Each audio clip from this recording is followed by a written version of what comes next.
Je réponds au nom de Eric Sedro. Je suis troisième vice-président de la Fédération béninoise de Maracana. Il faut d'abord dire qu'il n'y a jamais eu AG. C'est vrai que depuis décembre dernier, pour faire un peu l'histoire, le bureau, le comité exécutif devrait donc finir son mandat en fin décembre 2020. Alors, à la veille de cette élection, nous avions été surpris de voir que nos amis sont allés fabriquer des tests pour tenter donc de faire un passage en force. Et bien, avec l'appui de l'autorité ministérielle et tous les autres présidents de club, nous avions réussi à faire ranger rapidement ces tests. C'est le lieu de saluer encore une fois le directeur de cabinet du ministre des Sports et remercier également le ministre pour le travail qu'il a fait dans ce sens-là. Alors, nous avions donc été ensemble reçus par l'autorité qui nous a fait des recommandations, à savoir aller aux élections avec les tests réels de la fédération, c'est-à-dire les tests de 2012. Ces mêmes tests-là qui ont permis d'élire le bureau sortant.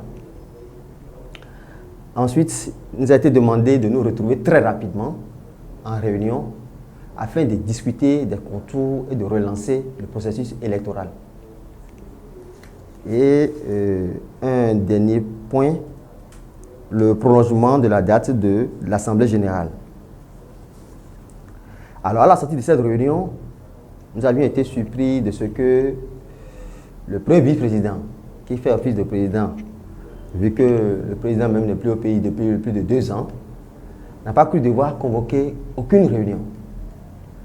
À notre grande surprise, nous avions commencé, certains clubs ont commencé à recevoir des messages WhatsApp, comme quoi l'Assemblée est prévue pour le 27 mars, et nous nous sommes opposés parce que jusque-là, aucune des recommandations de l'autorité n'a été mise en exécution. C'est alors que le PBP nous a convoqués pour une réunion.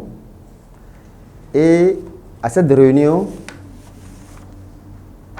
nos amis nous informent, c'était donc le 10 mars, ils nous informent que le processus électoral qu'ils avaient lancé en février et qui était déjà remis en cause suivait son cours et qui sont les seuls à avoir déposé les dossiers pour les élections. Non, à aucun moment. Puisque l'autorité même nous a demandé de nous retrouver pour relancer le processus. Donc il faut que le processus soit relancé avant que tout le monde ne puisse déposer ses dossiers. Vous comprenez un peu? Donc à la sortie de cette réunion-là, à aucun moment, le bureau nous a réunis pour redéfinir les conditions de dépôt des dossiers. Sinon, comment comprendre que nous qui avions un candidat au poste de président et des candidats à tous les postes, qu'on puisse refuser de déposer des dossiers? Vous comprenez? Donc, pour nous, il fallait faire les choses dans les règles de l'art, telles que demandées par l'autorité. C'est simplement ça. Oui, justement, puisque à partir du moment où les gens nous ont dit qu'ils sont les seuls à déposer le dossier et que l'autorité nous a dit après donc d'utiliser les voies de recours, nous avons dit ok, pas de souci. Nous avions répondu alors à leur courrier en envoyant chaque club les représentants à cette assemblée générale-là. Alors, le jour J, surprise, nos amis nous annoncent que aucun des clubs ici au Bénin n'est affilié à la Fédération béninoise de Maracana. Vous avez déjà entendu ça quelque part une fois? Ces clubs-là, dont on parle aujourd'hui, sont des clubs qui sont à jour de leur cotisation annuelle, qui ont payé régulièrement les frais d'affiliation, qui ont des licences et dont les joueurs participent chaque année aux compétitions. Vous l'avez su bien dit. Mais ce sont ces mêmes clubs-là qui ont élu en 2016 le bureau sortant. En 2016, on n'avait pas trouvé qu'ils ne sont pas affiliés. C'est aujourd'hui quand les gens n'ont plus le vent en poupe, parce qu'après 8 ans de démonstration, ils n'ont pu faire grand-chose. Ils estiment aujourd'hui que les gens ne sont pas affiliés. je pense que c'est suffisamment grave. Et donc, on traite ces clubs-là d'observateurs. Si aucun club au Bénin n'est affilié à la fédération, c'est que la fédération même, elle n'existe pas. Parce qu'il faut qu'il y ait des clubs avant qu'il y ait une fédération. Bon, les gens font alors quoi de la subvention? Il faut qu'il y ait des clubs avant que la fédération n'existe. Puis c'est les clubs qui animent la vie de l'association, qui animent la vie de la fédération. Donc nos tests sont clairs là-dessus. Il n'est écrit nulle part membre fondateur, nulle part. En réalité, ce qu'il dira, c'est quoi? Je vous disais tantôt que les gens ont tenté de sortir de faux tests. Et vous savez ce qui est fait dans ce test-là? C'est qu'à l'article 14, ils ont changé le code électoral. Parce que l'article 14 des vrais tests de base de la FEBUMA dit clairement que l'Assemblée générale réunit avec voix délibérative les associations sportives affiliées et actives. Point. Donc, dans les faux tests là, ils sont allés ajouter et médecin, et capitaine d'équipe nationale, et arbitre, et je ne sais quoi, et commission, et parti parta, afin d'avoir des électeurs pour eux. Vous comprenez un peu le plan? Mais finalement, lors de l'AG... oui, 12 clubs, je vous dis bien, 12 clubs étaient empêchés donc de rentrer dans la salle, parce que soi-disant ne sont pas affiliés. Et comme on disait tout à l'heure, c'est ces mêmes clubs-là qui ont quand même voté, participé à l'AG de 2016 et qui a élu le bureau sortant. À la limite, c'est de la comédie. Alors, comme je le disais tantôt, nos tests sont suffisamment clairs. Et nous avions parcouru en long et en large les statuts et le règlement intérieur. À aucun moment, il n'est écrit quelque part membre fondateur. À aucun moment, ce n'est écrit nulle part dans nos tests. Donc, je suppose que même si on déclare, par magie, que les clubs ne sont plus affiliés, il faut qu'on trouve autre chose que de parler de membres fondateurs. Maintenant, parlant de membres fondateurs, ils sont allés sortir 5 noms de clubs qui, pour la plupart, n'ont jamais existé au Maracana parce que depuis que le Maracana est Maracana au Bénin, ces clubs n'ont jamais fait un match. Je donnerai, vous savez, pour le moment, nous avions fait les choses dans les règles de l'art. Nous avions déjà très rapidement, le jour de l'Assemblée générale, saisi un huissier de justice qui a fait les constats. Voilà, vous avez donc le PV qui est là. Et ce document est déjà adressé à l'autorité de tutelle, avec le rapport que nous avons joint nous-mêmes. Et tout ceci est signé par 12 clubs sur 13 au Bénin.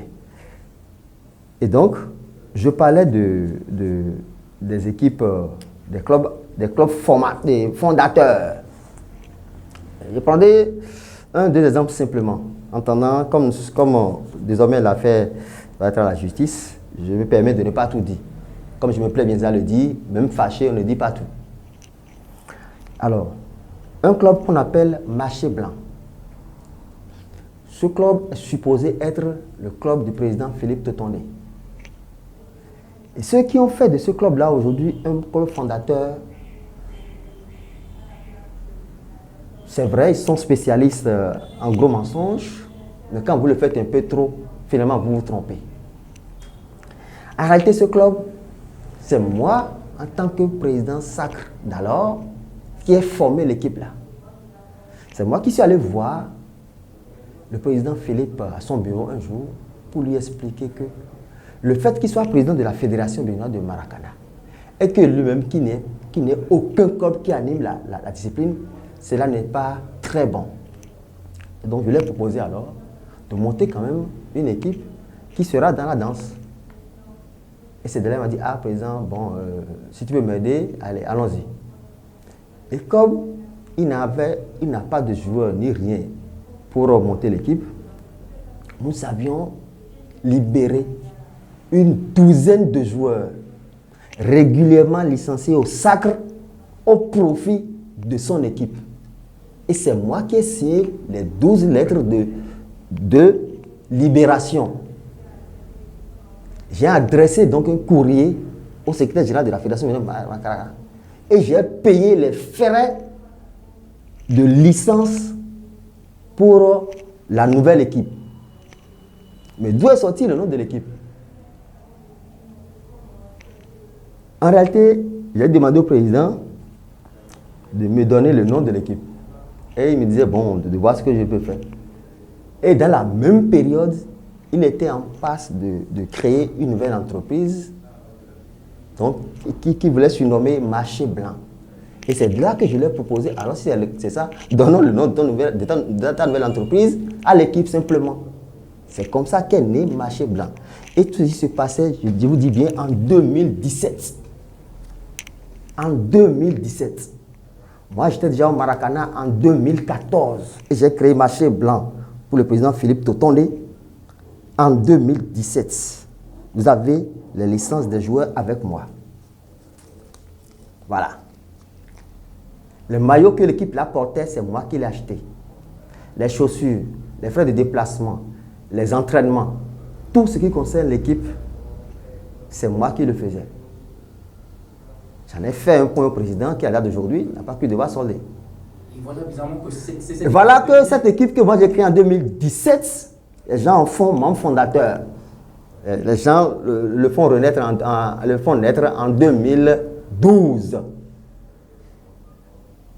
Je pense que c'est suffisamment grave et il fallait qu'on en parle. Voilà. Donc, à aucun moment, Marché Blanc ne peut se retrouver comme membre fondateur. Oui, une deuxième équipe, je prendrais par exemple AFAC. AFAC n'est pas une équipe plus vieille que ABAM. ABAM est la première équipe de Maracana au Bénin. C'est la structure qui a organisé le premier tournoi international de Maracana au Bénin ici. Et c'est de là qu'est partie après l'idée de la FIMA. ABAM au départ, c'était des jeunes, pour la plupart étudiants, certains qui travaillaient, et qui adoraient le Maracana, qui jouaient le Maracana sur le campus. Et quand ils ont organisé cette édition du premier tournoi au Bénin, ils avaient invité des clubs de l'étranger, dont la Côte d'Ivoire. Ils étaient venus voir, ils ont tellement aimé. Et ils les ont invités après en Côte d'Ivoire, en tenant compte véritablement des conditions d'âge. Mais comme eux, pour la plupart, ils n'avaient pas encore les 35 ans pour aller jouer, c'est de là qu'ils ont appelé des frères à eux, des amis à eux, qu'ils ont formés à la discipline et les ont envoyés pour aller nous représenter pour le tournoi qui a donné après naissance à la FIMA. C'est ça la vérité des choses. Donc, si aujourd'hui ABAM ne se retrouve pas comme équipe fondateur, je ne vois pas AFAC. Encore que le président AFAC n'a jamais été invité à l'Assemblée générale. Et comment se fait-il qu'il trouve un représentant dans cette salle-là? AFAC, depuis 2-3 ans, n'a plus participé aux activités de la fédération. Donc, on n'est même plus un club actif. Vous savez, il y a 4 ans, certains présidents de club et moi avons eu la chance de rentrer dans le bureau de la Fédération du Maracana. Et nous nous sommes rendus très tôt compte que ce qui s'est passé à l'intérieur n'était pas vraiment l'idéal pour la discipline. Que se passait-il en réalité? Depuis 2012, de 2012 à 2014, les clubs qui participaient au championnat, quand ils payent leurs frais d'affiliation, de cotisation annuelle, les frais de licence, ne recevaient aucun reçu. C'est-à-dire que chaque membre de ce bureau était en mesure d'aller voir les présidents pour dire donner l'argent, et ça s'arrête là. Et donc nous avions dit non, qu'il faut qu'une comptabilité régulière soit mise en place pour la fédération, vu qu'on reçoit de l'argent de l'État.